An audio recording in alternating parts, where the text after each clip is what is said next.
Okay, well, let's be respectful of everyone's time, and thank you for joining us today. You have come to the right place with Microsoft Tech for Social Impact and our partner Valorum Reply for the Azure OpenAI for Nonprofits live webinar session.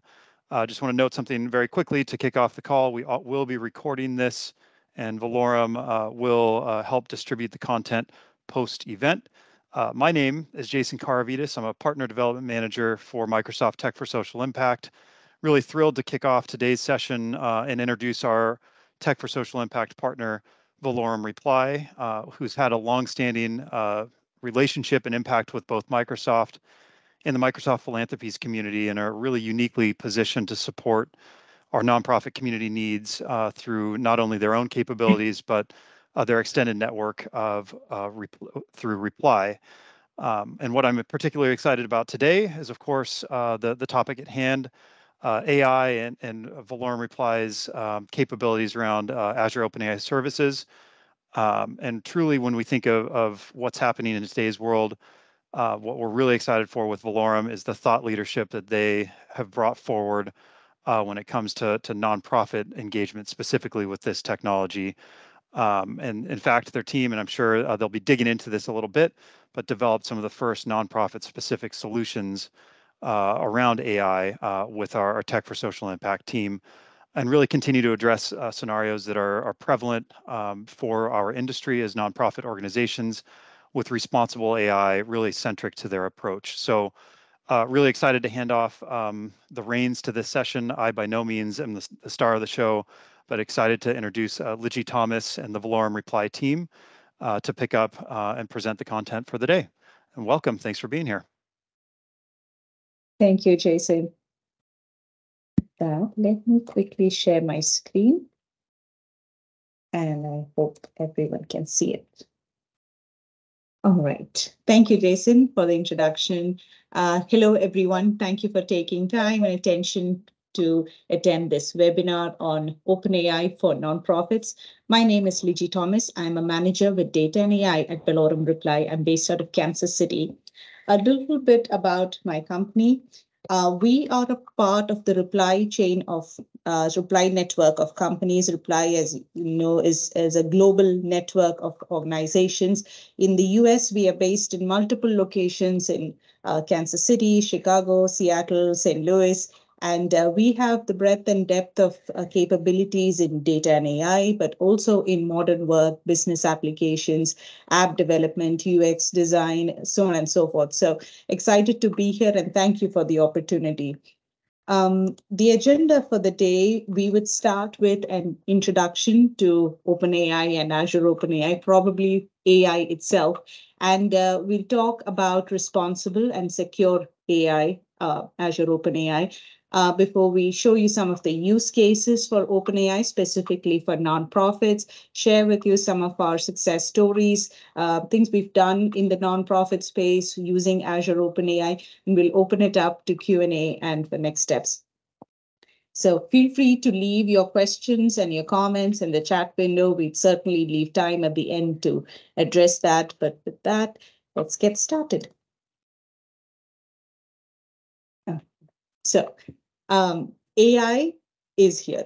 So you probably realized, what's going on in the world since November 2022, last year, with ChatGPT kind of just taking the world by storm, and in part because of, vast data that they're leveraging in the mass computing power that's available in cloud today. But we've seen a kind of a technological breakthrough that we've not seen previously. In fact, 2023 is being named the breakout year for generative AI. And it's not just for a specific niche of customers. This clearly affects everyone, irrespective of your role or your designation or which industry you operate in, because it's not just tech for the sake of tech anymore. So anyone who's seen ChatGPT would expect nothing less from us, be it our employees, our customers, or people who work with us. They have very high expectations of AI and the kind of experience that they expect out of these interfaces. Now, all that aside, with the fact that technology is proliferating at a very rapid pace, grabbing headlines, making all this really catchy statements, but the fact that we're really excited about, and what I'm personally passionate about, is the fact that for once, the impact is real. So this is not a fad, and this is not in terms of certain technologies where we talk about where it's definitely the potential is there, the promise is there, but when you look at it, the horizon is probably 3 years, 5 years, or 10 years from now. When we talk about generative AI or OpenAI, this is as real as it can get. This has fundamentally changed the way our world has worked. And for the nonprofit sector, this is not only an opportunity, but a great responsibility as well to sort of rise to the occasion and make use of this technology at your disposal. So to take a step back and to kind of talk about the history of AI and how we got to where we are right now, right? And especially in the light of sometimes people equate ChatGPT to AI, and it's probably not the one and the same. It's actually not. So artificial intelligence has a long story, a long history that spans really decades. It's been around since the 1950s and 60s, ever since humans have been thinking about, creating machines that can think like humans. But during the 1950s and 60s, there was a different approach towards solving these problems, typically what's called symbolic AI. So researchers in this field, they developed very early versions of expert systems. But in the 1970s and 80s, you'd see that there was a shift from the sub-symbolic AI and to other various means. Machine learning, as you would have heard, is a subset of artificial intelligence. So one of these areas called machine learning is about creating algorithms that allow computers to learn from data. So it's not explicitly programmed or scripted as you would see in traditional software, but you allow machines to learn from the data that they are exposed to. And then from there, we had the emergence of neural networks or deep learning. As you can see, machine learning is a subset of AI, and so is deep learning a subset of machine learning. Now, what we are really getting to is what is the star of the show here, which is generative AI. So generative AI, as you know by now, is only a subset of deep learning, which is, again, a subset of machine learning and AI. But generative AI, take a step back and try and explain what it is a subfield of artificial intelligence. The focus is on creating systems that can generate new content. So that new content can be text, images, speech, anything from given examples, given data sets. So the goal is to develop algorithms that can, sort of learn the underlying distribution of a data set and then can use that knowledge to generate new content. So generative AI, if you look at it, is really sitting on top of other AI systems like supervised and unsupervised learning and reinforcement learning. It relies on the capabilities of these models as well to sort of extract those useful features. So this is the space that we will be discussing in the coming slides here, talking about the different kinds of generative AI models and how AI and OpenAI and Azure OpenAI sort of fits the picture here. Now, in a parallel universe, I want to say that Microsoft has been invested in this space for quite a long period. Microsoft Research was founded in the early 1990s, and they have global research centers which have created human algorithms that have achieved human parity. What I mean by that is some algorithms like the image captioning algorithm, these comprehension algorithms can actually do a job that is as good as a human. So and that algorithm can caption an image just as good as a human can. And the results of all those algorithms throughout the year has been coming into the Microsoft suite of products. So if you and I have used Word and Excel and SharePoint and PowerPoint, we know that there have been AI capabilities in that suite of products from Microsoft. Under the hood, these are also available as APIs or in their Azure AI tech stack, as it's otherwise called. So in the Azure AI tech stack, you would see a lot of areas specifically with regards to, what we are most familiar with is on the top, the application layer. So you have Microsoft 365 and other solutions, Copilot, you might have heard of. But these are really powered by AI services under the hood. So at the lowest level of abstraction, you have Azure machine learning. So that's an opportunity for us to sort of create machine learning models from scratch. But right above that, there is one layer of abstraction called AI services, previously called cognitive services. So these expose APIs in the form of vision APIs or speech or language or decision. And using these APIs, we can build intelligent applications. OpenAI is the newest addition to this layer. So OpenAI is one of the services in that layer right now that enables us to create intelligent applications. And at other layers, you will also see non-generative AI solutions or services. And typically when we create these solutions, we use a combination of generative AI and traditional or non-generative AI services as well. So OpenAI by itself is a company that has been working for a long time on these models. They have now a partnership with Microsoft. You typically try to explain how OpenAI and Azure OpenAI, how that synergy is actually there. So between Microsoft and OpenAI, they've agreed to work on several key areas, including the development of AI technologies, building an AI computing platform. In fact, the whole of OpenAI really runs on Azure, which is the infrastructure that powers those models. They also work together on advancing AI research and just making AI more accessible. If you look at the mission statements of both companies, you see that there is a lot of synergy there.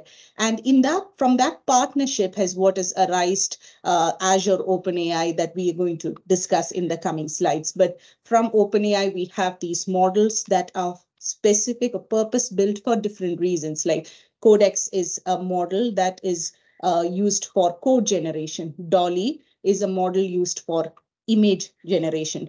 ChatGPT is for conversational AI purposes. GPT-3, 3, 5, 4 is used for text generation. So with that, we come to the end of the first section, which is just introducing you to the landscape and what's out there and how the synergy between OpenAI and Microsoft has been leading us to this place where we can make use of these powerful models. And one thought that we will talk about is about responsible and secure Azure OpenAI. Before we even get into talking about the models itself, because responsible AI, we believe, is not an afterthought. It's probably one of the first things that we should really be talking about, because the technology that we have at our disposal today is extremely powerful, is very impactful, and to the point that the decisions that we will make using that technology will bear results not just on us, but also our future generations. It will affect our families, our communities, the world that we are here to help. So it's important that, in the words of Brad Smith, and I couldn't have put it any better, when your technology changes the world, you bear a responsibility to help address the world that you have helped create. So with that, this is a good segue into talking about the Microsoft Azure OpenAI offering that we have, and sort of start with comparing that with the OpenAI offering as well. And there's a lot of similarities and a lot of synergies here. The Azure OpenAI model is built with a close collaboration with the OpenAI team as well. But in addition to it, so in a nutshell, we can say that it brings also additionally, all the enterprise goodness that comes with Azure. So with all your security features, your compliance features, your reliability features, and all the responsible AI guardrails are default baked into your system. So if it would probably, from a feature perspective, even if there is parity, or with all the additional guardrails and the safety regulations in place, Azure OpenAI is certainly something that we can consider.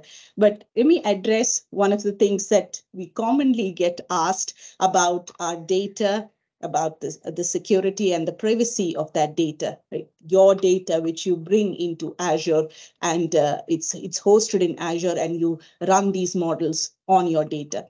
What happens to that data? Who can see that data? Who can access that data? Is that data used for training the models? Are some of the most common questions we get asked.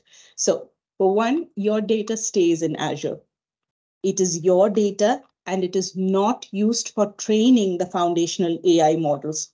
May I also add, even if you fine-tune the models and you create fine-tuned models of that, your data remains yours. So it is protected by all the comprehensive, security compliance controls that come out of Microsoft, out of Azure, and it is not shared or not seen by others.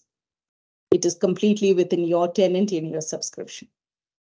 That said, when we evaluate use cases for Azure OpenAI, there are responsible AI principles we use and we put in practice. So some of these things include ensuring human oversight. I always say, as magical as AI might seem today, it is just not at a place where you can allow it to run autonomously. We always encourage having a human in the loop to sort of oversee and make sure that the outputs of the AI system are in alignment with your expectation.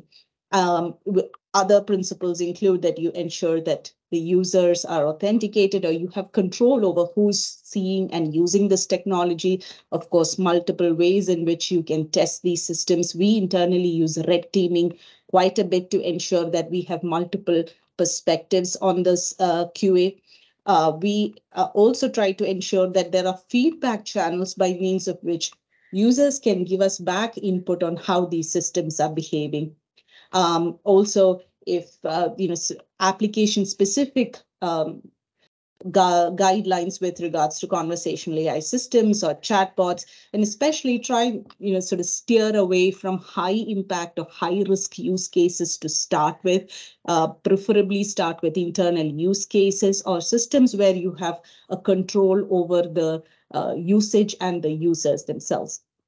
So hopefully that sets a good ground for the next piece, which is the most exciting piece, the stories from the field. So I'd like to share some of the work that we have done in this space and how we have sort of taken this technology. And I think from March 2023, as soon as we've gained access to Azure OpenAI and GPT-4 thereafter, how we've sort of used this technology to make it real and relevant for some of our folks in the TSI space. So the first story that I want to tell is about the nonprofit virtual assistant.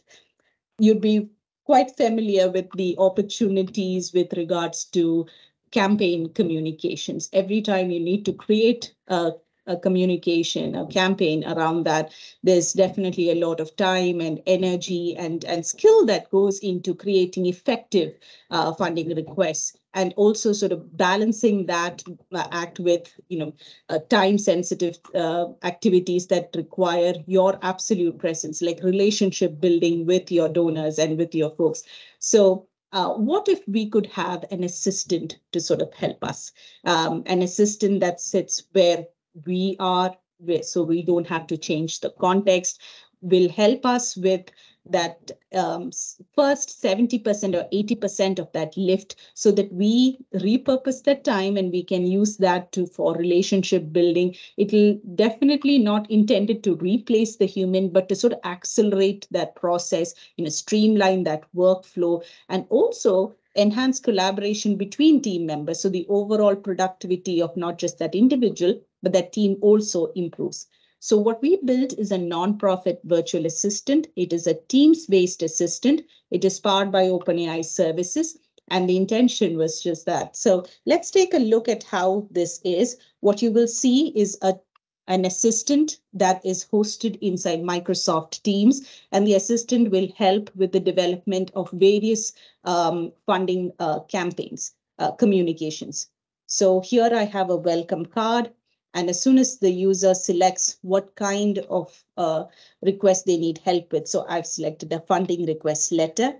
The assistant understands and acknowledges that. We'll ask a couple of follow-up questions based on the request I've made. So if I've asked for a funding request letter, it knows exactly what questions to ask me.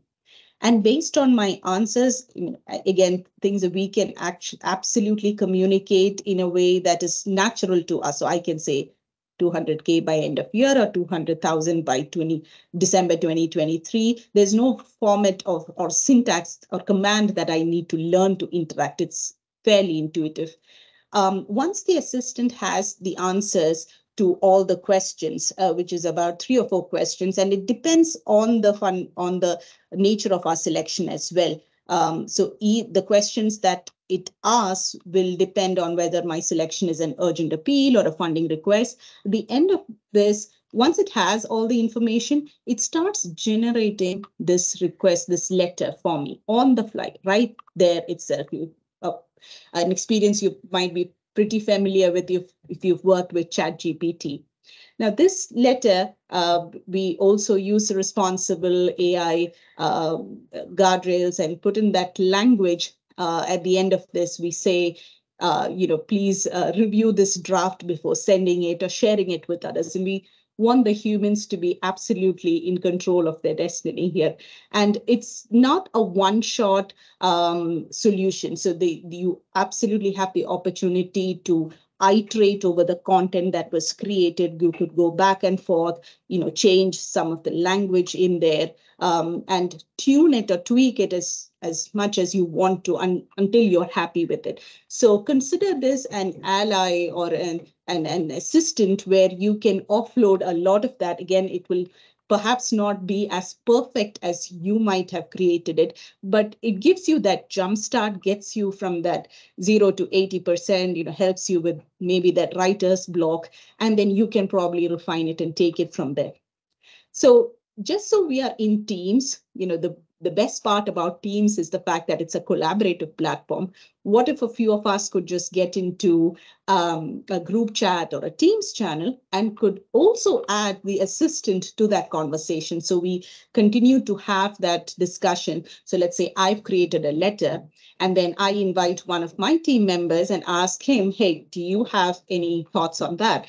And then we could collaborate with the assistant and that way, ensure that there is a team involved in this as well. And you could fairly do this in a group chat or a Teams channel, and so on and so forth. So you kind of get the idea. So this is what we did with the nonprofit virtual assistant, and like I said, it has the capabilities to create several kinds of campaign communications depending on your need. The next example that I have is closely related to it, but it's a feature in itself. So we talk about grant writing assistance. This is also a Microsoft Teams-based assistant, but purpose-built for generating grant proposals. And you would imagine the opportunity here, with regards to time savings and just the speed, the collaboration aspect of this. What if we could get this done quicker than we are doing it today using the existing resources at our disposal? So let me jump right into the demo to show you what this assistant sort of looks like. So in the grant writing assistant, we select which portion of the grant writing assistant we would like to have help with. So let's say I select the executive summary. And similar to the nonprofit assistant, it will ask me for certain information. For sure, I can type all of this out, but in most organizations, this literature would be something that's already existing in some form or fashion, maybe in a SharePoint drive, or maybe even on your local computer. You could point to a website if needed. So what I'd like to do is just upload a couple of documents, and I'd ask the assistant to, hey, take a look at it and extract the information that you find relevant. And the assistant just does just that. In a matter of seconds, it cracks open the documents. It takes whatever information is important to it, what it was looking for, and it immediately starts crafting a compelling response to the executive summary ask that I had made. So similar to the previous example that we had seen, because this is within Teams, you can imagine you can do this in one-on-one chat. You can do this in a group chat. You can do this in a Teams channel as well. One of the things we've additionally done in the grant writing assistant is once the content has been generated, we have an option to save this automatically to cloud. So in a pre-configured space, if you'd like this letter to be saved as is, you don't have to cut, copy, paste or send in by an email. You have the opportunity to save it. And again, we realize we're only scratching the surface in terms of what's possible here. And there are so many additional things that we could do as well. Moving on, another example I wanted to show was with regards to a recruitment assistant. So in typical recruitment scenarios, we always look for additional hands on the team and people who can sort of help us with the specific skills that we are looking for. And sometimes it's done by word of mouth. Sometimes we just know someone who knows someone. But what if we had an assistant who could objectively do this? So let's say I have a resume, and I also have a set of skills. It could be my job description, or it could be a file that's formatted in any way that has a set of skills within it. What if we could extract the skills from this document as well as the resume and try to find a match between the two? Objectively understand if the resume matches the skills that I'm looking for in this particular candidate. It would drastically improve our hiring times, our streamline the workflows for us, save a lot of time. And also there's better alignment. Before I jump to the recruitment assistant demo itself, I do want to say one of the things that's probably not as visible on screen, but things that are running in the background is on our part, we have redacted, or we have not sent the PII information to the model. That's one of the pre-processing tasks that we do even when a resume is uploaded. We ensure that all those PII information is withheld from the model, and the model does not have access to any of that before it goes on to make those kinds of decisions. So as much as AI is talked about in for all valid reasons, fed on different kinds of data, and there might be inherent biases, there are opportunities for AI to be used to promote inclusivity and these kinds of solutions. So let's take a look. So what you will see is a web-based assistant. This is different from the Teams-based interface that we saw earlier on. In that web-based assistant, you will see on one section the skills that have been extracted from an uploaded document. You will also see the resume that has been uploaded from an uploaded document, extracted from an uploaded document. So on the leftmost side, these are my skills. Now I'm going to go ahead and select some of these skills to just show that I'm interested in evaluating these skills. And then on the resume side, I'd like it to go ahead and analyze some of these skills. Now, when it comes back, it says that some of these skills seems to have a match. That's great. But my bigger question is, how do I trust it? Like, how do I know what it's telling me is true? So it has this further capability of sort of highlighting the section within the document. So if I select one that's not there, obviously there's no highlight. But for all the items where it says it has passed a particular result, it shows the highlighted portion within the resume. And that way sort of helps build trust amongst the users. And I know what its thought process was as well. So in addition to this, I can also go ahead and maybe include a chat interface on the side. If I want to ask quick questions about a resume, I can include a section where I have quick insights, or maybe even generate a personalized outreach message. So in that way, again, this may not be the be all end all. It might not be the perfect solution, but it gives you a sort of template for you to get started and then move ahead from that. So those are some of the solutions that we have built thus far. Some of these, one of these is out there in GitHub. It's open source today. The others, we are in the process of moving it to Azure Marketplace for you to start using it, exploring it, and also thinking about other parallel ideas or relevant ideas connected to this. For example, the recruitment assistant. Under the hood, it is just about being able to match a document with a certain set of required criteria. We've used this in several other areas like contract analysis or RFP analysis and so on and so forth. So the ability of models like OpenAI and Azure OpenAI to really understand, use its advanced language capabilities to understand the language and use that for comprehension is key for all of these use cases.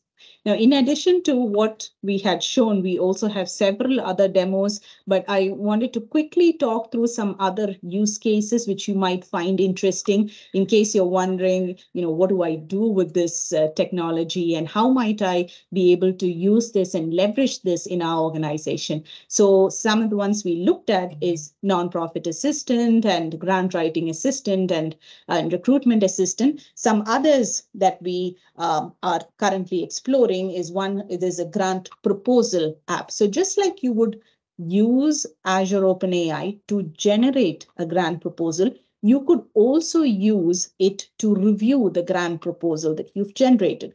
Think about the recruitment assistant. So if you have a set of requirements and you have a grant proposal document that you want to review it against, you can easily do that. And obviously, the outcomes that are expected here is an increase in efficiency, and you just reduce the amount of administrative workload and probably speed up the activity so that you improve the overall quality and consistency of evaluations, right? Every single time you do that. So that falls under a bucket called document analysis. There are several other ideas that you could probably relate this to as well. Another one that we found fairly exciting for our nonprofit partners is the concept of a virtual assistant. You could think about this as one that is internal facing. So maybe something that is leveraged on Teams, etc., for internal knowledge sharing. You could also think about this as external facing, like for donor engagement. If you have a limited capacity team and you have lots of information on your website and social media and other areas, what if you could provide a self-service sort of a mechanism by means of which your donors, your stakeholders could get the access to that information.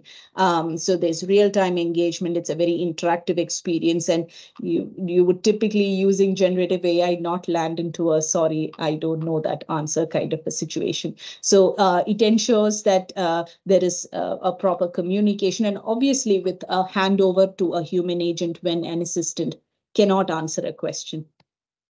So the third and exciting one is around social media content generation. And again, I say we have demos for all of these.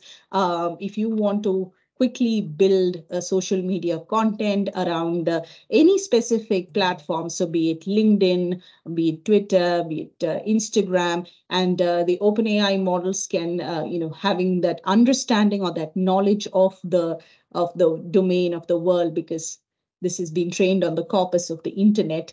You can use that OpenAI models to quickly come up with LinkedIn posts or Instagram posts, probably even augment that with the ability to create images now that we have capabilities from Dolly. So again, it completely accelerates those creative cycles, and we absolutely want to have a human in the loop to sort of review the content that's being created, but know that we can actually do this to the end that you can create tags, you can create emoticons, and it's just a creative partner alongside your team. So some of those varied use cases I wanted to throw out. we'll end this section by just calling this out, that typically the narrative around using AI is how it actually helps move the KPIs, right? It could be on the commercial side, they talk about increase in revenue, decrease in cost, save time, improve productivity, which is all great. In terms of nonprofits, the biggest argument that we've heard is it saves time. And for sure, like there's no question about it. But I'd like to invite you to think about it also in terms of not just saving time, but how it helps you sort of just repurpose it, right? Now, think about that time when your staff could save by using AI, and what could you change? I mean, proactively, if something helped, if the assistant helped you create that piece of content or generate that piece of content, what could your staff do differently?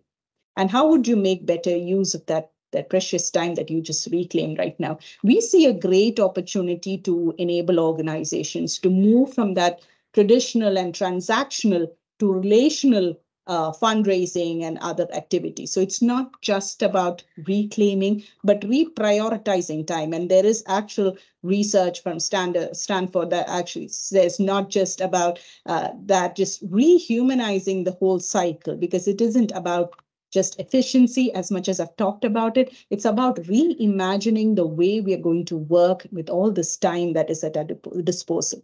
So generative AI offers a wealth of opportunities for nonprofits. So just understanding how it works, how it can be applied.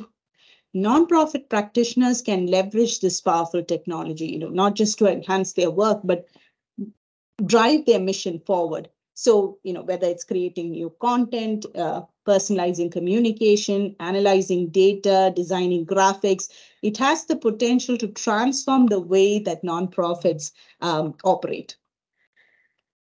So with that, we come to our final section, and I sort of want to leave you with some action items, and specifically how Velorum and Microsoft can help you in this regard. So as we saw, Microsoft Azure AI, and you're familiar with the Azure AI stack right now, and I've alluded to one of our previous slides, Velorum Reply has got capabilities across this spectrum. So we can help with generative as well as non-generative use cases. And we shared some of the stories that we've created in the space as well. At a very high level, some of the top capabilities or use cases that we see are around these themes majorly. So we work with all these models, but we see more of traction around content generation, use cases about summarization, about semantic search, about reasoning capabilities. And of course, conversational AI is a huge piece. Think ChatGPT for you or for your organization. So any kind of content that you want to generate, it could be grant writing, it could be communication content, it could be summarization of large documents. Here, can I easily summarize this for my own personal needs or ingestion, or for my end users? Semantic search, there's no dearth of data in organizations these days, and there's just lots of opportunities around information and knowledge discovery. Reasoning, for sure, how do you make use of sentiments and emotions and come out with extraction of latent insights? And of course, virtual assistants and conversational AI, which is a world in itself. So some of the things that we wanted to offer in terms of very simple next steps. One, we do a free AI consultation, which is a 1-hour brainstorming session. If you are fairly new to this space, you are exploring the space, and you'd like to just talk through some of your ideas, understand if these are viable, feasible technically, and you just want to bounce off some ideas, you can feel free to please schedule a 1-hour session with us, and our team will meet with you and can talk you through some of those ideas.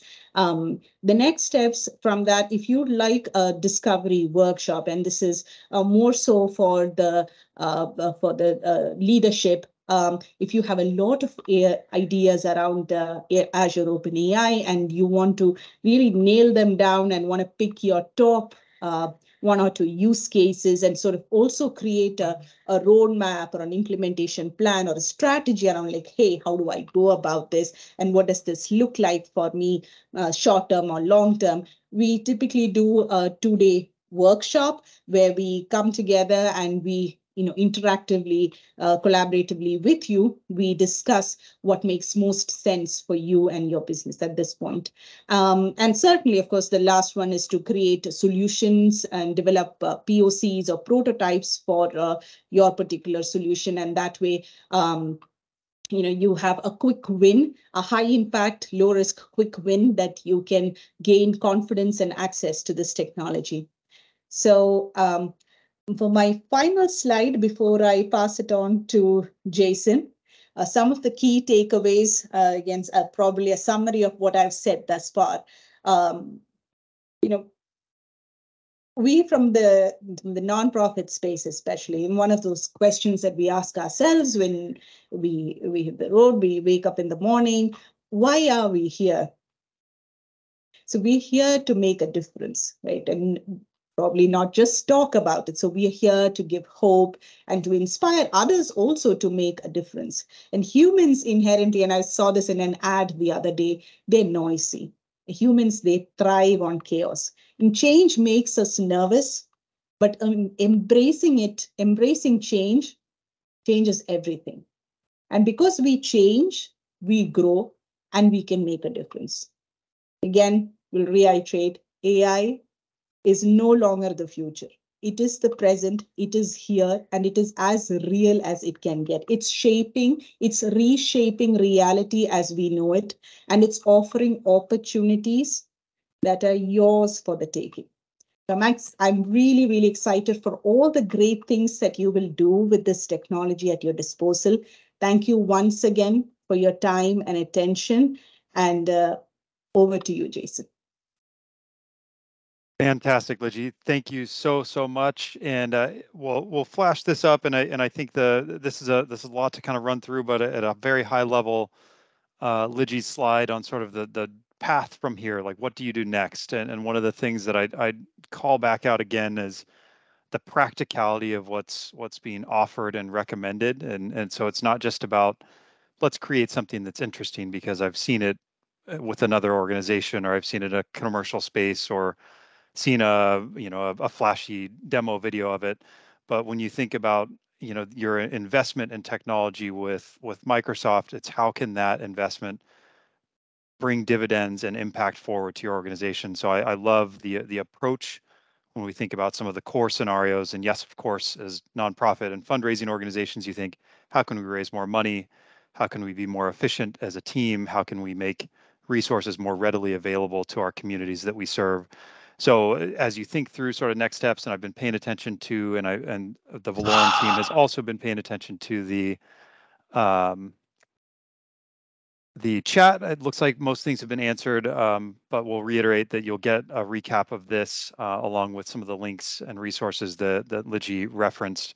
But for those that are engaged with your account teams with Microsoft and Microsoft Tech for Social Impact, it's a great opportunity to also come back with them and brainstorm alongside Liji and the Valorum team on what could we do next, and actually get some guidance on what should we do next. We've got a lot of great ideas, but how can we kind of nail that down and provide a really great high value business case forward that really proves the value to this. And like Liji said, it's here and it's only going to become more prevalent in the spaces that we live and work every day. So with that, I'll open it up, make sure that if there's any, I believe, if there's any other questions, please, by all means, chime in. But want to extend my thanks to everyone who's attended today's session, and of course to our partners at Valorum Reply that have really done great, incredible work with Azure OpenAI services and Microsoft Tech for Social Impact. So thank you very much.